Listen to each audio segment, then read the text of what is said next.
আসসালামু আলাইকুম বন্ধুরা, তোমরা সবাই কেমন আছো? জানি অবশ্যই সবাই ভালো আছো। জানো, আজকে আমি অনেক সকালে উঠে ব্রাশ করে একদম পাকের ঘরে এসে ভাবলাম কয়টা পরাটা ভেজে নিই। যেহেতু ছেলে আমার মাদ্রাসায় যাবে, তাই ওকে পরাটা আর আলু ভেজে মাদ্রাসায় পাঠিয়ে দিয়েছি।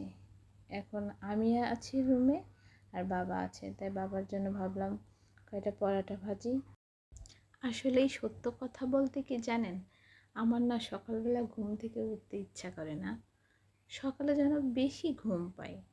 আপনাদের ঘুম পাই কি জানি না, কারণ সকালে উঠে নামাজ পড়ার পর ঘুম যেন আরও বেশি করে মনে হয় চোখ বন্ধ হয়ে যায়। আসলে বন্ধুরা, আমার মতো কি আপনাদেরও কি সকালবেলা ঘুম পাই, না শুধু আমারই পাই? পরাটা না সবাই পছন্দ করে, শুধু একমাত্র গ্যাস্ট্রিকের জন্য কেউ খেতে চায় না। আমার ছেলে আবার সকালবেলা পরাটা আলু ভাজি বা গোশ ফ্রাই এগুলো পছন্দ করে। এগুলো দিলে ওর আর কিছুই চায় না। দেখেন, আপনাদের সাথে কথা বলতে বলতে আমার পরাটা ভাজা হয়ে গেছে। আব্বু আবার আলু ভাজিটা কম পছন্দ করে, এই জন্য ভাবলাম আব্বুকে আলু ভাজি দিব, কিন্তু কম দেব, সঙ্গে একটা ডিম ভাজি করে দিই। তাই ডিম ভাজি করলাম আব্বুর জন্য।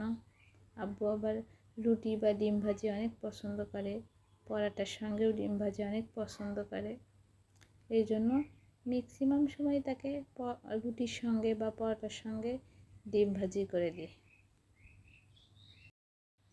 আমার ডিম ভাজিটাও কমপ্লিট। এখন ডিম ভাজিটা প্লেটে রাখবো।